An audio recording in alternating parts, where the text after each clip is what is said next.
All right, well, welcome everybody. We're super excited to have you with us today.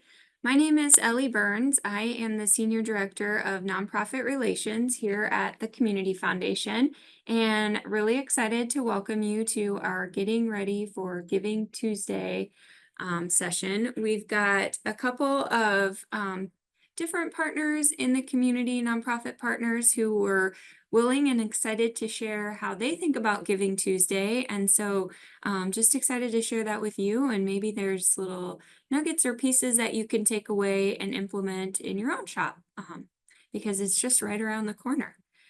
So I am excited to welcome Casey Rudis, who is the Director of Development and Communications at the Animal Rescue League, and Tamsin Webb, who is the Director of Development and Public Relations for Families Forward, as well as our own Betsy DeGlopper, who is the Director of Marketing here at the Community Foundation. And they're each just going to take a little bit of time to share something that they've implemented for Giving Tuesday.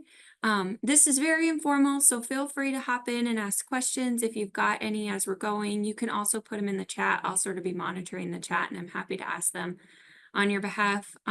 Once Casey's done sharing, then we'll just give a little time if you do want to pipe in and ask questions at that point, and then we'll move over to Tamsin and do the same, and then on to Betsy. So I'm gonna stop talking. I'm gonna pass it over to you, Casey, and thanks for being here, and we're excited to hear from you. Thanks for having me. So as Ellie said, my name's Casey, and I had to show our first foster fail, Misty, who you see in the picture here. So she has been with us for a few years now, and I joke that she's my husband's dog because she only listens to him. So, but we, for Giving Tuesday, really look at it with like an omni-channel approach. So really hitting different channels and making sure the branding kind of matches across all of them. So email, we look at our match strategies, how social supports our email, because that tends to be our main channel, direct mail support strategies, and then I just have some tips. And last year we were able to increase our results by 83% by kind of fine tuning our omni-channel approach. Excuse me. So as part of that, email tends to be our biggest driver. And one strategy that we've really been kind of looking at over the last year or so is what we call pre-emails and extension emails. Some of you guys probably already do this, but we will send out an email prior to Giving Tuesday. Last year and 2 years ago, we really saw orgs starting to send out emails, one even a month early. Prepping. So that was probably a little bit early on our end, but we did test it out and do a week early. And we saw a ton of people wanting to give with those early opportunities. So that's something that we saw pay off really well for us last year in Giving Tuesday. So would encourage you guys to do that. Maybe some save the dates, and that these are a couple of our examples that we've used. And we do the same creative throughout our Giving Tuesday campaign too. So we're not having to create anything. So in that first image, you'll see kind of our countdown that we have. That was sent 1 week before Giving Tuesday. And we just had a subject line that had a calendar. It said, "Save the date, John," or whatever the name is. And then we sent that exact same email 1 day before Giving Tuesday, just changed the subject line and the pre-header. So we try to not reinvent the wheel for every email and make it pretty simple throughout the campaign. We've also done the extension emails, but with those, we found that they don't bring in as much. So we've really been focusing on those pre-emails. And then day of, we typically send an email in the morning, midday, and then we do one in the evening. And we have found that with those 3 timeframes, most of our gifts, I think on an average of 70% of those gifts come in after 1 p.m., but they come in from all those 3 emails. So it takes people time to open those. And we just feel like having 3, it's really getting in front of them and they're getting used to it. And sometimes it takes them a couple times for them to see it before they act on it. So again, we make it super easy. Same exact email, we just change the subject line in the pre-header and schedule these ahead of time. And I apologize if I'm a little stuffy and I'm breathing today, you guys. I think getting whatever else is going around. So I think, I covered my bullet point early, but yep, there we go. Thank you. So then with our content strategies on those different sends, sometimes we will change the content slightly, whether it's highlighting deadlines, using gamification verbiage that I'm sure you guys probably use, like saying, help us unlock X amount of dollars if you have a match. And then we link text throughout the email as well. So you'll see that in those two examples, that pink text at the bottom of the top one where it says give now, and then that purple text in that bottom image, we'll have that linked as well. Just in case they click on that or they're used to clicking on that, and then we have the buttons. But we found that the highlighting, the deadlines, it kind of creates some more urgency for them. And then we typically try to use anonymous verbiage with any matches that we have just to help build trust and make it feel a little bit more relevant to them. And then always remember to steward the donors. Don't forget to send your thank you day after. And we like to keep it really simple.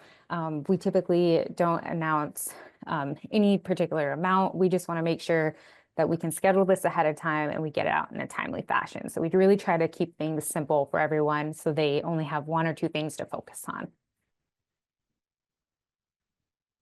And then we have been playing around with our match strategies. So for anyone that uses matches during Giving Tuesday or any other days, if you guys have Day of Giving, we have found, so in that first image, that was our Day of Giving this year, and we did a 10 times match up to 25,000. The image on the right was our Day of Giving last year, and we did a 4 times match with a matching up to 158,000.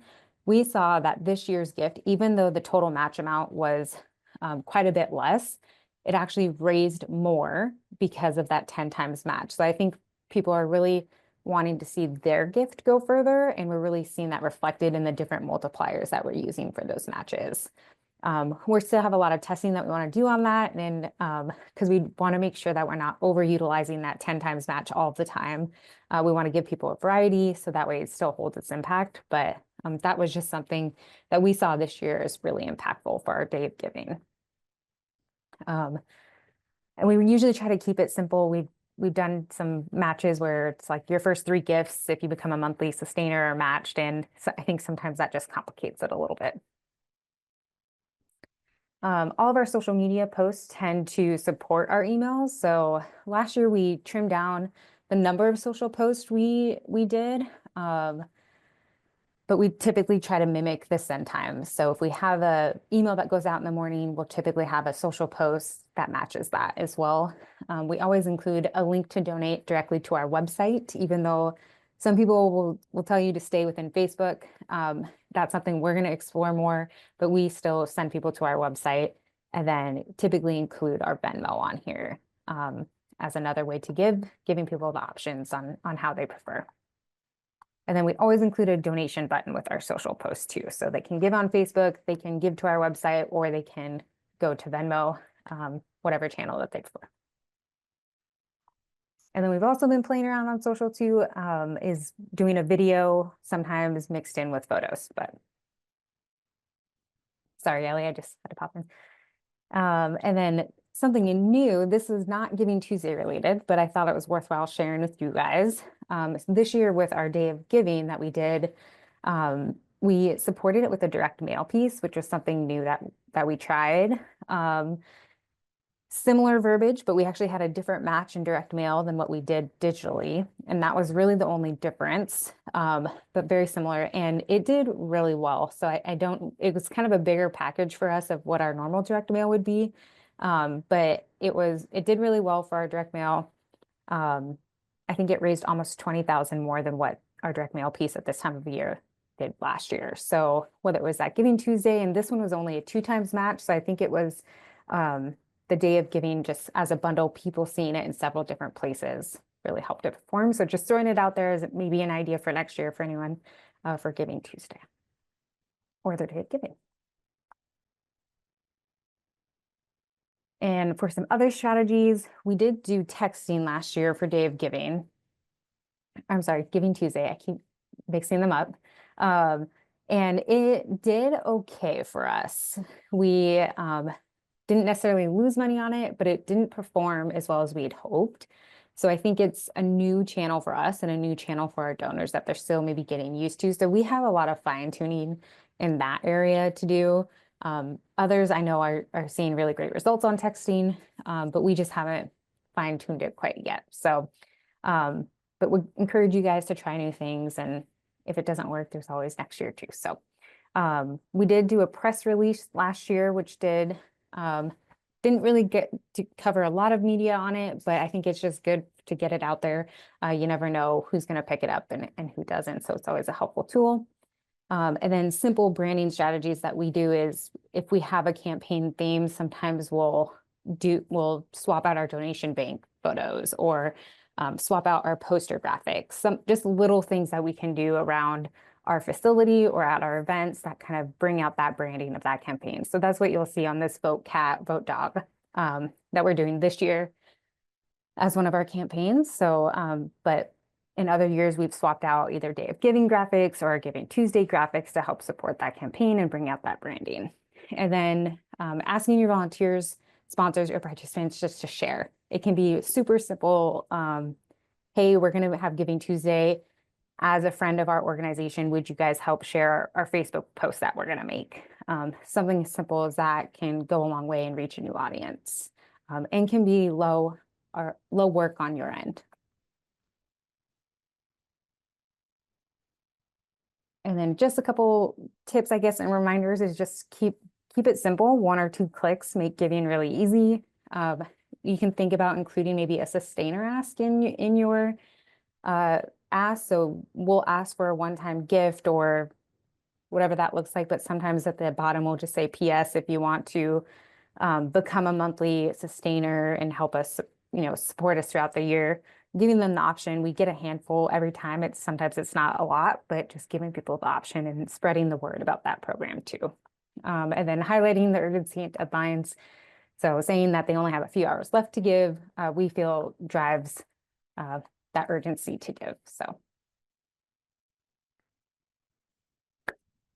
And that's it. I probably cruise through that way faster, but if anyone has any questions, or I can always share slides too. So. Yeah, and thanks for saying that, Casey, because we will share the slides out afterwards today. But no, that was great. I had one question. I mean, everything that you sort of shared on there had that match piece. What does that look like for you guys? When are you having those conversations? Is it a consistent donor that's serving as that match? Yeah, we try to drive those ahead of time. So as we're meeting with donors, sometimes we're having those conversations and they might be giving to something else, and we say, hey, could we utilize your gift as part of this match? So not necessarily that was the goal of the conversation, but sometimes it just works out timing wise and saying, hey, this donor, we've been talking with them, they're looking to make their gift next month. We're going to have this match, so we'll match up that opportunity. So we are a little bit proactive, and then sometimes it just falls into our lap as well. So Yeah. Somebody wrote in the chat that the animals are so compelling. How can anyone say no? yeah, they are very special. Any other questions for Casey? All right. Well, if you do think of any, feel free to throw them in the chat, or we'll have time at time at the end too. Thanks so much, Casey. That was great. All right, so now we're going to pass it over to Tamsin, who's joining us from Families Forward. So thanks for being here, Tamsin. Excited to hear from you. Yeah, thank you for having me today. Thank you for the introduction. I kind of wish now that I had a picture of my cat next to my name. I never miss an opportunity to share her photo, so missed opportunity there. But yeah, I am the Director of Development and Public Relations here with Families Forward. We can, I think, just go right into the next slide. So my first Giving Tuesday here with Families Forward was back in 2022. First thing I did was kind of look back, try to, I think, oh, if it goes to the one prior, it might be, oh no, is it on, I don't know if it was on a timer or not. I hope not. Well, anyway, first Giving Tuesday was in 2022. I kind of looked back at what we had done in previous years. It looked like we had done a lot of kind of social media posts prior to that. I looked into Canva. I kind of did some research. What were we doing before? And it looked like our campaign was very social media heavy. So I saw that as an opportunity to kind of push that campaign a little bit further, expand on that. So my planning typically starts around the end of summer when our programs start receiving more in-kind donations. We start getting more volunteer groups coming in. We kind of have a summer slump when maybe we're not seeing as many of those donations come through. As we start seeing them again, that's when I know, okay, it's kind of time to start planning that. And at that time is when I start putting together our social media timeline. When do I need to have all the materials by? When do I need to start getting them, kind of design them? When do I need to start posting them? Now we can go to the next one. And kind of why do I wait until we start giving, in-kind donations? That is because kind of starting around this time of year, whenever someone comes through with an in-kind donation or a check or a monetary donation, I just ask them if they would, one, be willing to have their photo taken, and then two, if they'd be willing to provide a quote as to why they give, or why they think giving back is important, or why they chose Families Forward as the recipient for their gift. And of course, if they are willing, then eventually I put those into our social media campaign, which is just, as you can see, sharing their photo, sharing their quote, and then all of these posts with the same message of why do you give?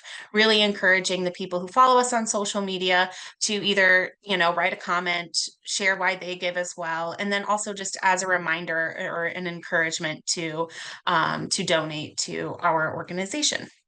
I really like to focus on that why. I think it really gives our donors a chance to kind of share their story. Obviously, when people are dropping off items or writing us a check, they get a thank you note.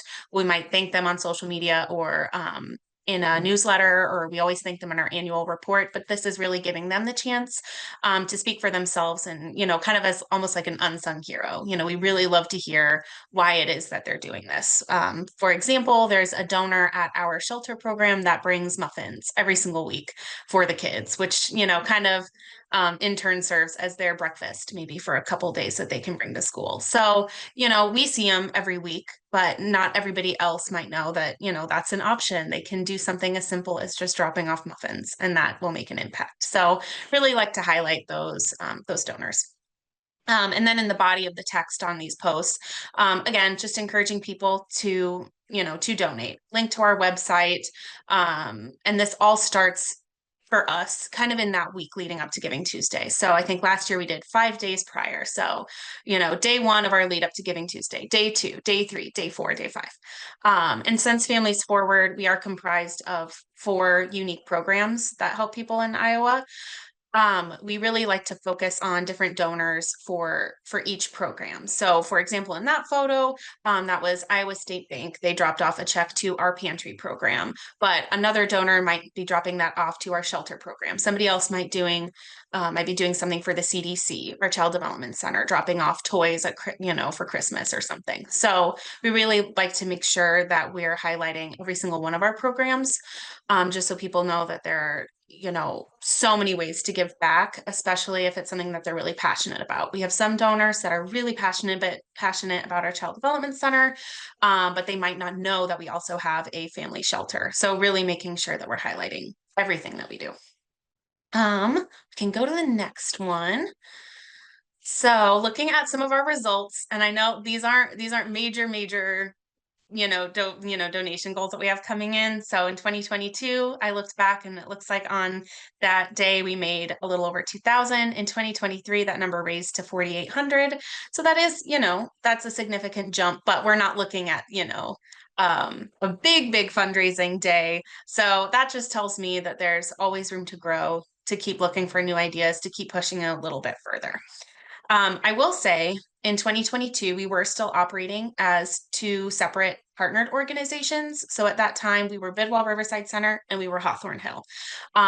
So that made it kind of difficult to find a way to really make one cohesive campaign. You know, we kind of weren't sure, does Hawthorne Hill do its own thing, and does Bedwell Riverside do its own thing, or do we do the same thing but then just push it out? But then is that too much? So that kind of made it difficult to find that strategy. Back in 2023, when we finally did merge into Families Forward, that made it so much easier to just kind of create one idea, one campaign. It was just pushed out on one social media page, on one website, so much simpler. But that being said, we merged in July of 2023. Last year it was November, just a few short months after. So at that time, people might not have been aware that we had merged. They maybe didn't know about our new name.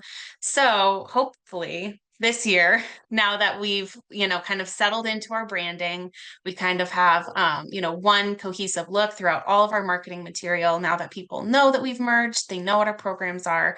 I'm hoping that by pushing this social media campaign a little bit more will yield more, you know, bigger results. So we can go to the next one. So I set a goal this year. I said, okay, I think we can do 6,000 kind of based on the last 2 years. You know, maybe I could push it a little bit further, but for right now, we are a smaller organization. My role is split between a lot of different responsibilities. So, you know, I'm kind of starting with smaller steps. And I think that's really an important thing is just taking advantage of the growing awareness of Giving Tuesday, using it to the best of your ability to share your mission and encourage others to support it. I think that's the number one thing. And if the way you get there is just by taking smaller steps or baby steps, I don't think there's anything wrong with that. So, you know, and like I said, now that we've merged, we've really settled into our branding. This picture is going to be what our campaign is going to look like this year. Obviously, we don't have this one set yet. It says quote here, donor, you know, kind of a stand-in photo, but you know, really just kind of improving year by year, implementing new tactics every year, even if they seem, you know, obvious or simple, it'll lead to an impact. I'm positive of it. For example, this year we're going to start sending out an e-newsletter the day of, just reminding people, kind of creating that urgency, sharing the goal with them, I think is important. If everybody knows we want to get to $6,000 today, and showing the ways that they can help us get there and reminding them again the why of it all. This is why they give, this is why you should give. All really important steps that we're going to be taking. So that is what I've thought. I also, you know, rolled through mine pretty quickly today, but Oh, that's great, Tamsin. Thank you so much. I was just thinking, I don't know if anybody on this call joined us last week. We had Tiffany House come in and speak. She's a national speaker. She was talking about planned giving. And one of the things she mentioned was just that donors like to see themselves in the organization, and whether that's, you know, reflected through their connection to the mission or through ways that other donors are giving. It's just a draw for them. So I think, you know, having those pictures of the donors and really emphasizing why they give to your organization is sort of like a twofold win, right? They can see themselves in that other donor and they are reminded of that connection to the mission. So yeah, really, really cool.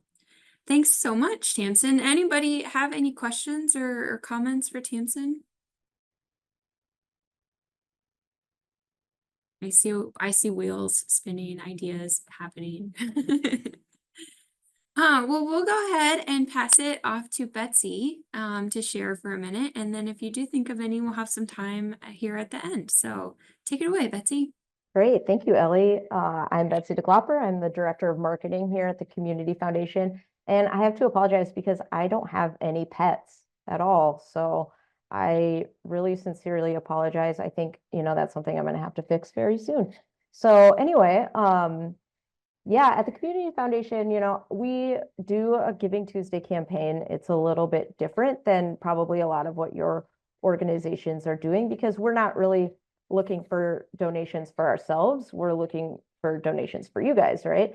So we center our campaign primarily around our Give DSM platform.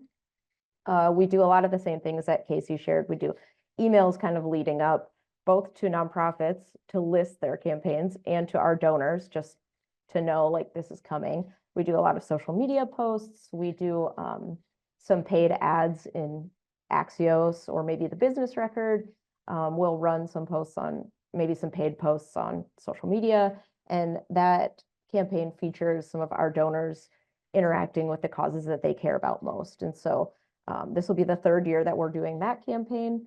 And we kind of are still scheduling that out. But yeah, we take photos of those donors in kind of those locations or giving areas. And then kind of the action step is pointing back to Give DSM. So we're just going to talk a little bit about Give DSM. Many of you have probably seen this site or interacted with us before, but we did kind of relaunch our Give DSM platform earlier this summer. And since then, we've had over 50 new nonprofits join the platform since that June launch. So that's very exciting. But yeah, Give DSM is just an online platform where you can list your projects and then the community can come and give directly to support. So kind of if you're not part of Give DSM already, right here on the homepage is that create a nonprofit account, and that's going to be the button that you're going to go to when you come to this page. You can go ahead to the next slide. And when you do click that new create a nonprofit account, this is the page that's going to come up. And so you'll create an account, and that's going to ask you for, organization name, contact info, description, your logo, your tax ID or EIN number.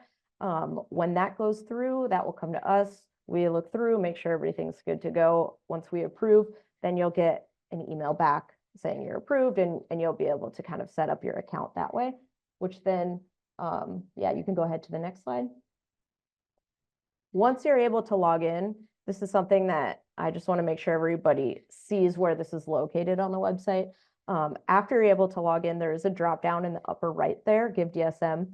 And this is where you're going to be able to do everything in your account. So you can add your campaigns, you can add other users from your organization, you can change your settings and then your individual profile. So that's just kind of a really brief overview of the back end. And my last slide here is just kind of what the page looks like. So there's like around 40 interest areas that you can select when you're submitting your campaign. And you can also sort by capital campaign, general support, or timely need, and that color codes here on the home page. So yeah, this isn't interactive because these are just screenshots, but if you go to givedsm.org for yourself, you'll be able to kind of look around and see kind of how that works. We have two ways that people can donate. They can, if they're a fund holder with us, they can donate directly from their fund to your project, or you can post a third-party URL. Maybe that's your website or a Stripe account, PayPal, something like that. So yeah, that's the Give DSM kind of platform. It's pretty simple. Yeah, it's been really fun. Like I said, over 50 nonprofits have joined since we launched. And so I think there's something around 80 or more active projects right now. So yeah, I would just say, as you know, this is another tool for you as you're leading up to Giving Tuesday. If you have projects, please list them here because we're going to be pushing people back here. And this will be just another way that they can find your campaign and help support you. Yeah, everything Betsy just said, 100%. I mean, we're constantly encouraging people to visit the site. And the great thing is they can search by area of interest. So if they do know that they love to give to animals, or they want to give to children, or whatever sort of the big picture topic area is, then they can search that way and maybe find a need in the community that they didn't know existed, and get excited about an organization that they haven't originally been connected with. So thanks, Betsy. Thanks for sharing that. Any questions for Betsy?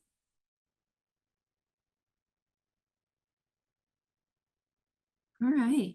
Well, I might just tell you about a few of the other resources that we have available through the Community Foundation real quick, and then we can hang out if you do have questions and you want to stay on and ask. Obviously, we have Give DSM. Betsy just shared what that is with us. So there's a QR code there. It's also givedsm.org. Feel free to check it out. You can get there from our website too. You can list as many needs or asks as you want on there. There's really not a limit. So if you've got a couple different things happening right now, take advantage of that site. It's a great resource for you. We have frequent trainings, probably, hopefully at least once a month-ish. So keep an eye out for those. You can check out our events page.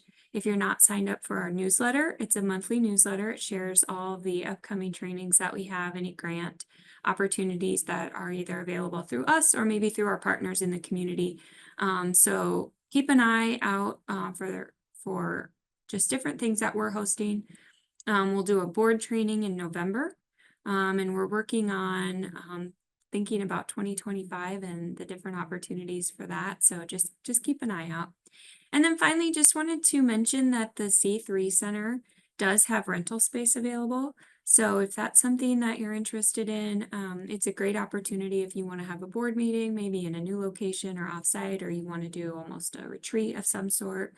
We've got 2 rooms that are available for rent. You can do a half day or a full day. But check that out. It's really reasonable and it's great space. That's just another resource that we've got available here in the community. So I think that's it for today. We did pretty amazing on timing. You get an extra long lunch break today, huh? But we'll stick around if you do have any questions. Thanks again so much to Casey, Tamsin, and Betsy. We appreciate all 3 of you. Happy giving season and have a great Giving Tuesday. And thanks for being here.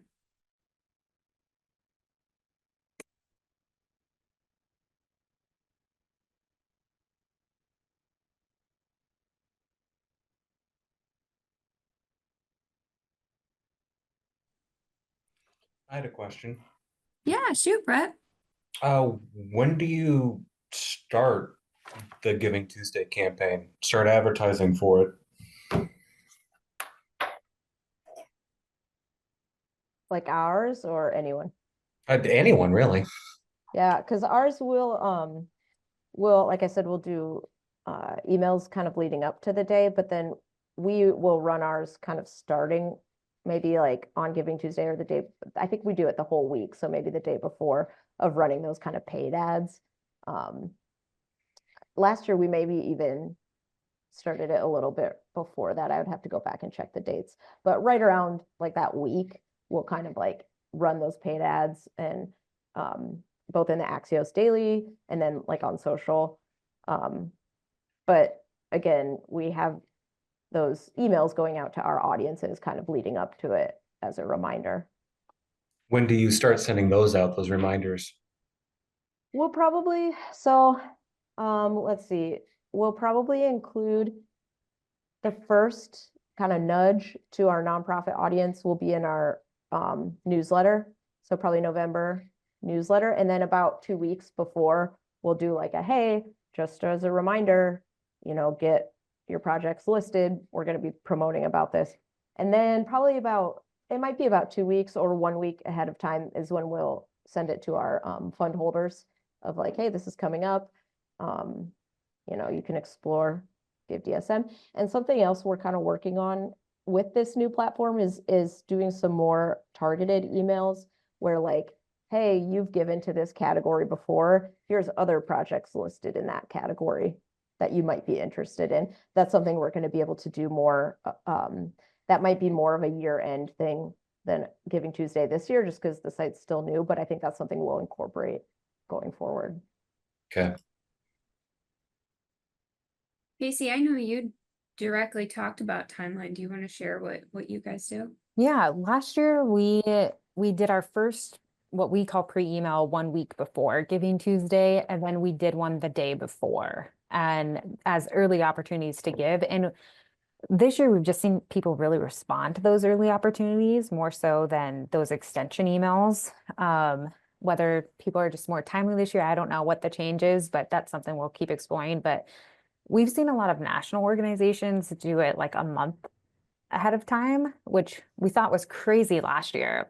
But I think we're going to really look at that this year and see if people are doing that, and maybe look at doing that ourselves or testing like a longer window ahead of time. But I mean, I don't think there's really too much to lose if you send an email a month ahead, see what you get from it, and then do your normal timing, just as a way to collect info and data too. Yeah, and by doing it a month out, you might get somebody that steps up and wants to match, right? It's Yeah, giving them an absolutely. opportunity because they're able to prepare. Yeah.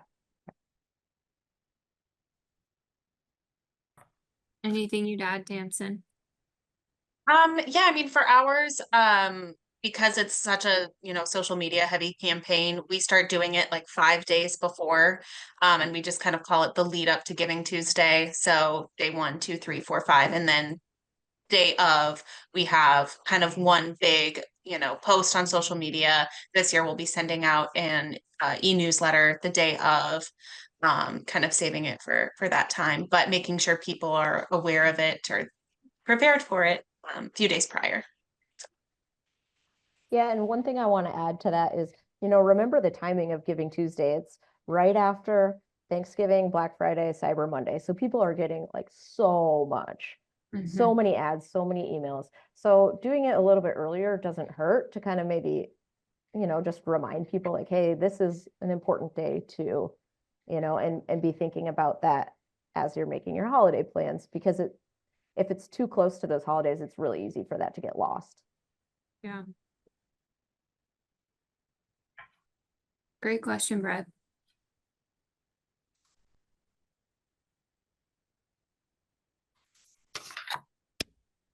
Anyone else? I have a question. Yeah. How do you find matches?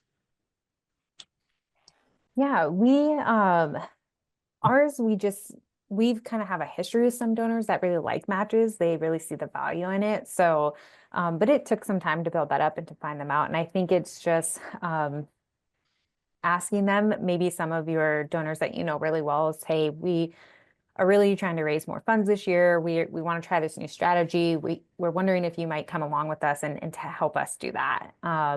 And whatever that amount is, I would say just start. So you can start at a smaller amount. I think it's just anything's valuable because anything you raise above that match is going to be a bonus. And sometimes people will ask us like, oh, how much did you raise off that match? And we usually typically say is like, we met the match or we didn't meet the match and we still have an opportunity to give. That way we don't get too far into the weeds and people will see their impact that way. So I would just start with your key donors, the ones that, are a little bit more invested and willing to try those new strategies with you, and ask them if they'd join you along the way to really further their impact. Yeah, and I mean, matching is something that Habitat shared a couple years ago when they talked about their Giving Tuesday strategy. And I know they had a board member that was one of the originals to step up. So I have to think that's like a great place to start, even if you got collectively your board maybe to serve as a match. Yeah. You've got some options there maybe. Great idea. Okay. Well, if there are no other questions, we'll say thanks so much again, and always reach out if you do have any or if anything comes up.